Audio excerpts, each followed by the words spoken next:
Welcome everyone. This is Acid Roots, and we are going to continue Wario Blast. So, I'm certain that, a lot of people when they talk about this game, it's usually the multiplayer mode that gets the conversation going. And, to be fair, that's pretty much a truth, but the story mode actually does have some stuff to it as well. So, but, I guess that's kind of an odd thing. Most games, you like them for the one player mode, but yeah, I mean, it's how it turned out. But there's really not that much to do in this game besides the one player mode. So it's a very start game, and I'd pretty much say that Zelda's a bigger game than this, and there's simply likely a lot of them that are. So, yeah, I did beat this game. Like I said before, I did break my Game Boy Color over it, but I also was playing certain other things. And before I mention that, short fuses in World 2, so the bombs will blow up a little bit quicker, I think.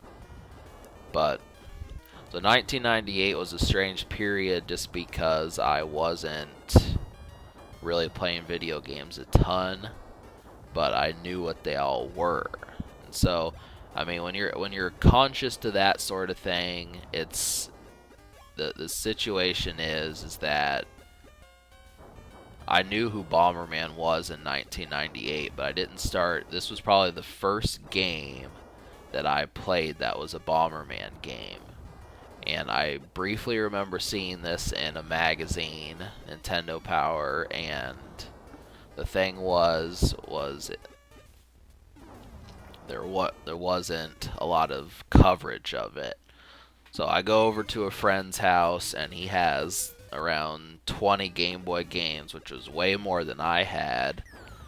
I just didn't really have a huge list of games. I had Kirby's Pinball, Super Mario Land 2, Zelda Deluxe, and Wario Land, and that was about it. But he had 20 some odd games, and this was the one that caught my eye. So I played it for a while at his house. I mean, I don't even remember what I did those days when I was over there. But I stayed the night, I was there, and I basically played that game. And, and those sort of situations are strange just because you have pals and that sort of thing, and you wind up doing your own thing despite the fact that you're at someone else's house. I mean, that was the thing about the Game Boy, is it designated your attention. It wasn't something that you and a friend could play unless you had a link cable. So if you're playing the Game Boy, you're in your own world and they're in their own world. But this is how it was. I saw that he had like 20 Game Boy games, and so I took a look at them, and I don't remember all of them. This is about the only one I really remember, but I did play it, and eventually I borrowed it and beat it, and then of course I broke it. So,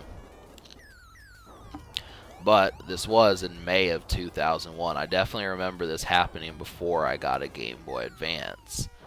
So and that was strange in itself, just because May of 2001 was a strange month, just because there weren't any Nintendo 64 games out, and I definitely remember that time period.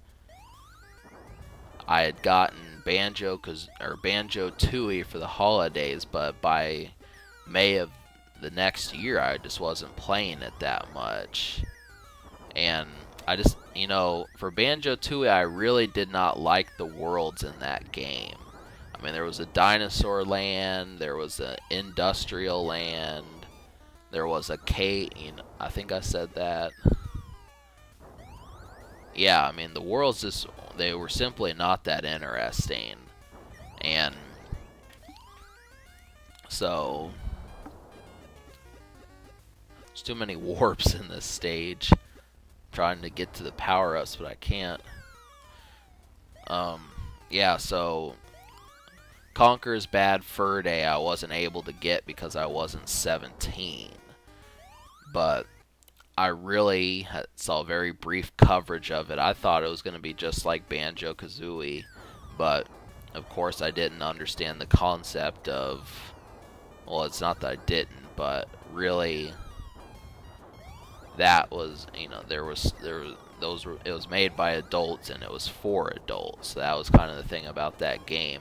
But I did always want to play it, and I still do, but it's so expensive these days. It really is. I mean, if you get the Nintendo 64 game, it's going to cost you maybe $70, $80 or more. But, you know, the N64 in 2001, things were just quiet, and I had just gotten my PlayStation March of 2001, so I was trying to find games for that. Because everyone said the PlayStation was, you know, the bomb diggity, but what could, you know, what games were kick-ass for it? But alright, subscribe for more fun.